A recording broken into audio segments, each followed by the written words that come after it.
Welcome to Gapology Radio with your hosts Mark Tinas and Brian Brockhoff. This is your leadership development podcast where they share unique insights with the purpose of helping leaders achieve their greatest potential. You can learn more by reading their books Gapology, IMBAR, and Speed of Purpose, or by participating in one of their workshops. All of this and more can be found on their website, gapology.org. Hey everybody, welcome to Gapology Radio. As you're looking at training programs for the coming year, consider Gapology. We offer live or virtual classes for your team of leaders, especially those who are new to leadership. We call these emerging leaders. And our easy-to-learn methods of identifying and closing performance gaps are perfectly designed for this group. Check out our website, gapology.org, for more details. And tonight we're going to begin a series of podcasts where we discuss how these emerging leaders can best apply our methods to their new roles and really help them stand out and make a mark in their organizations. So let's go ahead and get things rolling with Mark Tinas. Hey Mark, how you doing? Hey Brian, I'm good. How are you? Good. I'm excited for tonight. It's actually election night as we're recording this, so it'll be some interesting results, I'm sure, that we'll be waking up to tomorrow. What a great night to talk about emerging leaders. Yes. So for the audience, so Mark and I came up with this great idea. We had a really successful series earlier in the year where we talked about individual contributors and how they can apply the learnings from Gapology, IMBAR, and Speed of Purpose to their particular worlds and what they're going through in the pursuit of moving into sort of a leadership role or even excelling within the scope of their existing role.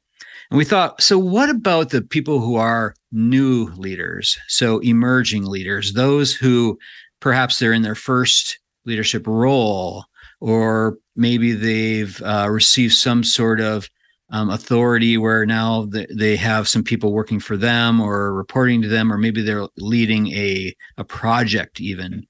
And we were talking about some of the skills in Gapology in particular that they can apply to quickly be recognized as an emerging leader. And so the first thing, of course, that we came across was EDGE. So EDGE is something, pages, I think it's 168, 169 in Gapology. For those of you who have the book, the paperback book, flip back to that section there. And it talks about EDGE. And we thought we'd spend a little bit of time talking about that. So what do you think, Mark? I think it's extremely relevant, and emerging leaders are the leaders of tomorrow.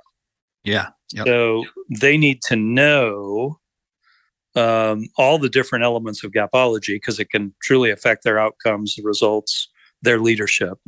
And EDGE was this thing we found in winning leaders. It was their brand, and it was unusually consistent across, hundreds of people in essence. So I think we should share it. Yeah, I think that sounds good. Well, let me jump in then. So as I mentioned, Brian and I had the privilege of interacting with, coaching, interviewing hundreds, literally, of winning leaders. And we measure that based upon their metrics, their performance. And that's where Gapology came from. And in that, we tried to capture, the descriptors of how the winning leaders lead. How do they lead? And we came up with EDGE just by chance. And those are the things we'd like to share with the emerging leaders, because you can formulate your own brand using EDGE, make it your own. And I think it'll really work. Yeah, I think there's so many different tangible tactics, processes, tools that leaders can use to become a winning leader. And there's also a lot of the intangibles. And I think EDGE really speaks to some of that, things that might not be an innate skill that people have, but something that they really have to learn and lean into to really apply EDGE and become a successful winning leader. Yeah, and there isn't a lot of downside to building your brand with these things. So let's take a look at it. Oh, the other thing that you mentioned earlier before we started was it's easy sometimes in the Zoom world not to consider the importance of your brand and your leadership, how it's on display on Zoom, et cetera. So it may be more difficult in today's world to develop edge. What do you think about that? Oh, definitely. When you're face to face with people, you can read their body language. They can read yours. So there's more to what you say beyond just the words. They'll read facial expressions and so forth. And on Zoom, I think it's important to realize that even if you have just like your little picture on the screen, people can read into the things that you say. So I would just advise just to be very careful with that. And if you're on screen, certainly, looking into the camera when you are addressing the group, smiling, nodding, being positive, just like you would face to face. I think those things are really critical to your personal brand. Yeah. And it's easy to get casual or forget that when you're just on camera. Yep, exactly. Yeah. Okay. So the first E in edge is energy. So across the board, we found the winning leaders to have an energy about them. And the energy was contagious. And it was on display. So others around them and their team could feel it.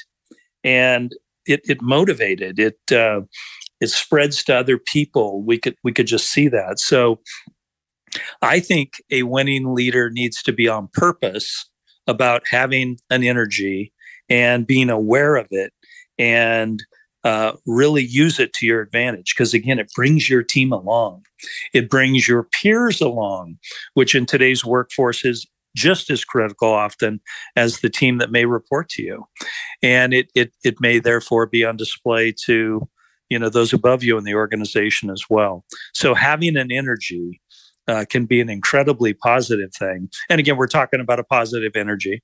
We're talking about frequently smiling, interacting. There's many ways to describe it, but we chose energy as the word that fit. What do you think about that one, Brian? Yeah, I think this is a very important piece of this, especially for those leaders who may naturally be more introverted, more reserved of personality. As a leader, it really requires a certain level of energy to step up and have people pay attention to what you say, believe what you say, and follow you. So if it's something that you're not naturally tied to, if you're not naturally a high energy type person, you really need to position your mindset accordingly when it comes to leadership. So really forcing yourself to step outside of your comfort zone a little bit, lean into the energy, and be strategic about when you do that. I think that's really critical. Yeah, I love that. Thank you for that description. The D then was decisive. So we found that the winning leaders, and this would often have been built upon purpose, were not scared to make decisions. And they were making decisions in a line with purpose. When you align your decisions with purpose, it's not that difficult. So being decisive becomes easier when you have a purpose that you are aligned with. And we found that the winning leaders across the board were trying to do the right thing, often again, aligning with purpose, and they were able to explain decisions much easier. And it really brought the team along. And so being decisive is not a negative. It doesn't mean you're overly opinionated. It doesn't mean you won't listen to others, but it does mean you're decisive. Yeah, I think purpose, it's interesting that you brought up purpose, because in Gapology, I read that section before we started the call, and we didn't specifically point out purpose, but I wrote down in my notes that purpose is really your compass. And if you can have that as your solid direction, so you know exactly where you're going, being decisive actually is a lot easier. It gives you a specific point of view and it allows you to really not sway based on the political winds or the team, the interactions between the team or any of that kind of stuff. It really helps you to stay focused on things that you're working toward. And the other piece to this, I think, is that your commitment to your purpose allows you to make those decisions. But then with that, the team is not going to be confused by your decisions because they know what you stand for. Yeah, I like that. The other thing that occurs to me is being decisive may not be on emerging leaders' list of things they need to do. Right. Maybe something that they don't see. In Gapology, we did a big comparison between the winning leaders and those that weren't winning. And one of the characteristics of the leaders that were not winning was that they were indecisive. Mm-hmm.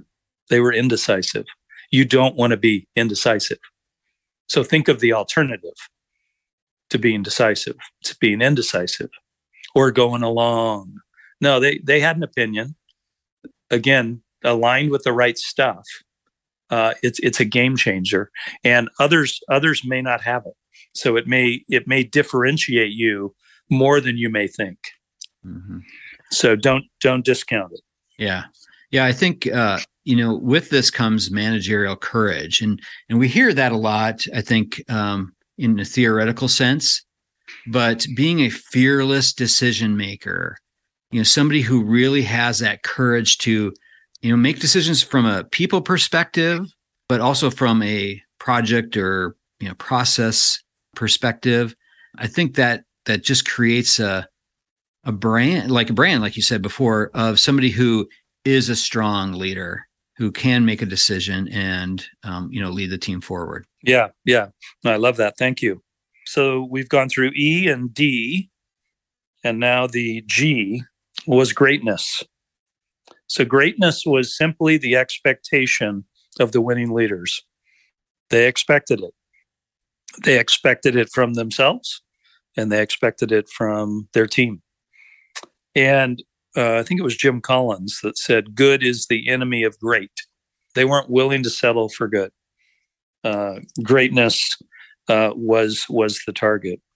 And they set expectations that equaled that.